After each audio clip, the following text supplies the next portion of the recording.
Let's jump right into what we're going to be doing in 2010. There's a number of changes. You guys are going to be getting 2 documents sent your way along with a link to this video. One of those being the league constitution, which is rewritten, redraft, and signed by the commissioner. And the second thing you're going to be getting is a 2009 final roster.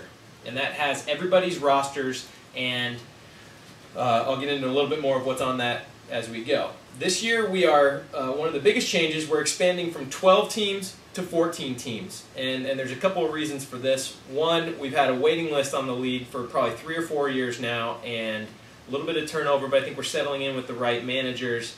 The guys we're going to add to the league are tremendous value. They're going to add value on the smack board. They're going to add value in the trading rooms, on the phone, with bargaining, giving calls, and just general camaraderie in the league. And those 2 managers, I'm happy to announce, are none other than Mr. Ryan Roast Beef Curtains Nachos Romberg out of San Clemente, Yorba Linda actually, but now in San Clemente, and then also Mitchell Scotty Jr., Takati Jr., Goosen Pierce of San Clemente, and he has many fantasy titles to his name. So welcome to the league, guys. Let's quickly run through the changes because you can look at the league constitution, which explains them in more detail. But this year, instead of doing a round-by-round snake draft, we're going to switch to an online auction draft. The way this works, everybody gets a salary cap of $200. That's before you decide on any of your keepers. You can keep a maximum of 3 players, and whatever players you keep have a value assigned to them. That value is not arbitrarily assigned. It was dug up and researched by taking the average draft round of each player through all 12 rounds of the draft, and then assigning an average dollar value that corresponded in auction league drafts in 2009. So the average value of a first-round draft pick in 2009 was $38. Therefore, if your first-round draft pick from last season has a $38 value this year, and that's going to correspond on your 2009 document final roster that you have attached here. So we're going to be doing an auction draft. The benefits of this, everybody has an opportunity to bid and win on any player that's in the draft pool, as opposed to a snake draft where really only a couple players have a chance at the top pick, and there's a lot of luck involved based on where your draft position is, if you're 12th versus if you're 1st, if you're 6th. It's a whole different gamut, and you only have 30 minutes before the draft starts to change your approach. In an auction style, you can target this player, you can target that player, and it doesn't matter what your draft position is.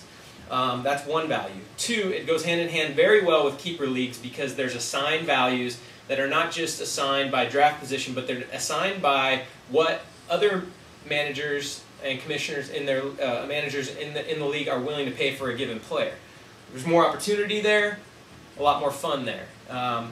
So with our keeper players, we're able to sign them to a maximum contract of 3 years.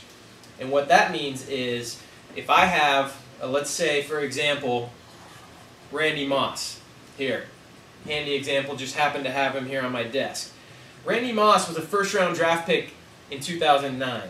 Therefore, his value is $38. If I want to keep him on my roster this year, I have to pay a 10% interest on his contract. Therefore, $3.80. We round up to $4. So if you want to keep Randy Moss, you need to pay $42 of your $200 salary cap. What this forces is really tough decisions on value. Not just, I like this guy, I want to keep him.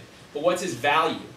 Should I keep Randy Moss for $42, or should I keep Ray Rice, who was a $12 pick, and he was in the 6th or 7th round. Forgive me off the top of my head, I'm not sure which one. But $12 is his value. So 10% interest on $12 is $1.20. We round that up to $2. So you can keep Ray Rice, who's going to be a top 5 back, for $14. And I'm pretty sure Pool Time with Billy is going to do that this year. So that's an example of how that's going to work. First year inflation on these contracts is 10%. Second year inflation is 25%. Third year inflation is 50%. And that compounds. So basically, it forces more trading, it forces more creativity with managing your team and your salary cap and who's on your team. Find the best value year after year after year and make the best decisions. It's a very exciting thing. Another key element, which I addressed earlier with Mark Thornton having the most amount of moves, I was up there with the high 30s, is just evening things out in a budgetary way. And it kind of nullifies the guys that just scour the waiver wire all day long. I'm one of them. But it evens it out in that we will have what is called a free agent acquisition budget, FAAB for short. And what that is everybody will get $100 throughout the course of the year to spend on free agent acquisitions. Now, if there's an injury, let's say, say Drew Brees goes down with a knee injury in week 5. His backup is going to be very valuable. However, it's not going to be first come, first served. It's not even going to be these two guys want it, so reverse order of standings waiver wire priority, or whoever had it last waiver wire priority. It's going to be based on an auction style. So if that backup goes for $40 or $30, the highest bidder at midnight at the end of that day wins that player. So everybody has an equal shot. It's just what are you willing to pay? It's free market capitalism at its finest. I'm glad you guys can appreciate that. It's gonna bring out the best in us as managers. It's gonna bring out the best in us in the league.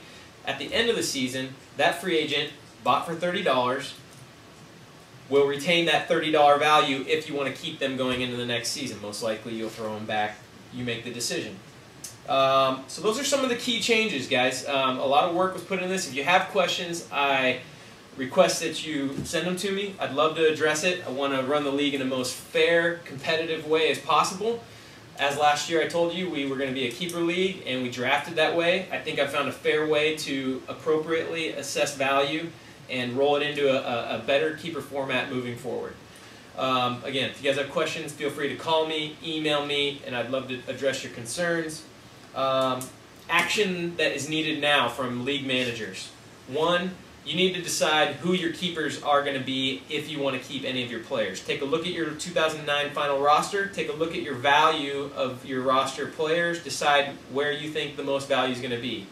Secondly, send me $50 when you get a chance. You won't be able to draft or make trades or anything without having sent me that money. And thirdly, do some research. Develop a draft strategy.